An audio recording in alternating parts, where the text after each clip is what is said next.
ঘোষণা করব। সেই মোদি বাবু হিন্দুত্ববাদ নিয়ে বড় বড় কথা বলেন, সে ভারতে হিন্দুদের নিরাপত্তা দিচ্ছে না। আমি সংখ্যালঘু নই, আমি বাংলাদেশি। চিন্ময় দাস তিনি সাধু, তাকে সম্মান জানাই, কিন্তু তিনিও আমাকে বলেছিলেন যে আপনি হিন্দুদের বিরুদ্ধে বলেন।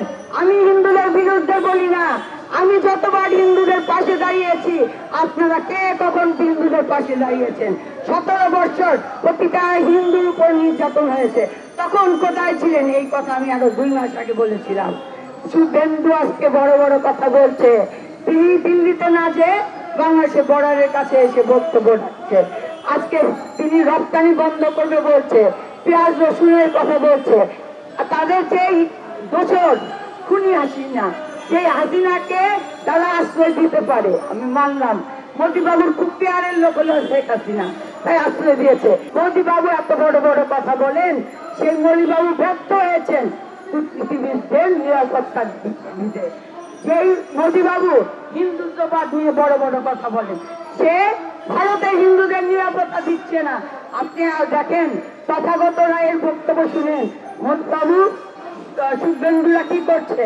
তারা তাদের ভারতটাকেই লুটে ফুটে খাচ্ছে, যেভাবে 17 বছর শেখ হাসিনাকে দিয়ে আমাদের বাংলাদেশ থেকে লুটে খেয়েছে। এখন লুটের বাধা পড়েছে বিদায়, এখন ডক্টর ইউনূস সহ আমাদের সকল সরকারের উপদেষ্টাদের বিরুদ্ধে লেগেছে।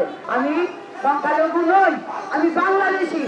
আমি একজন বাংলাদেশি হিসেবে বলছি, আমার বাংলাদেশের যেখানে যেখানে আপনারা আঘাত করবেন, সেখানে থেকেই আমরা যুদ্ধ ঘোষণা করবো। একবার ৭১ যুদ্ধ ঘোষণা করেছিল শহীদ রাষ্ট্রপতি জিয়াউর রহমান, আমরা সে তারপরে একটি বাংলাদেশ পেয়েছি। আবার 2024 সালে আমাদের সন্তানরা যুদ্ধ করে আরেকটি বাংলাদেশ দিয়েছে আমাদের। এখন যদি আপনারা আঘাত করেন, এই ভারতের বিরুদ্ধে আমরা যুদ্ধ ঘোষণা করবো।